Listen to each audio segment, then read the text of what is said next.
ദൈവത്തിരുനാമത്തിന് മഹത്വമുണ്ടാകട്ടെ. ഏവർക്കും ഹെർമിറ്റ്സ് ടോക്സിലേക്ക് സ്വാഗതം.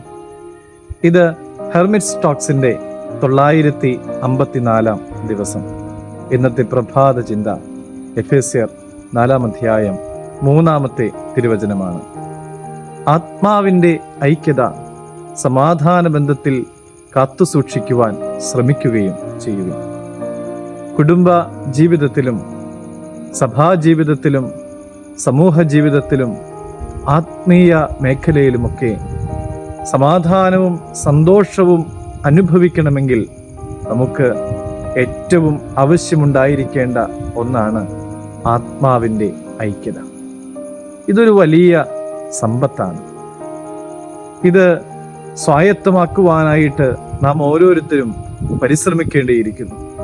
ഇത് ദൈവത്തിൽ നിന്നുള്ള ഒരു ദാനമാണ് എങ്കിൽ കൂടിയും ഇത് നമ്മിൽ നിലനിൽക്കുവാൻ വേണ്ടിയിട്ടാണ് നാം പരിശ്രമിക്കേണ്ടത്.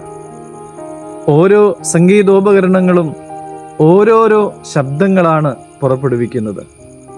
ഒരു സംഗീതവേദിയിൽ ഓരോരുത്തരും അവനവൻ്റെ ഇഷ്ടം പോലെ അവനവനും തോന്നുന്നത് പോലെ ഇൻസ്ട്രുമെന്റ്സ് വായിക്കുവാനായിട്ട് തുടങ്ങിയാൽ അവിടെ വലിയ ശബ്ദക്കൊഴുപ്പ് ഉണ്ടാകും എന്നുള്ളതല്ലാതെ സംഗീതം പിറവിയെടുക്കുകയില്ല.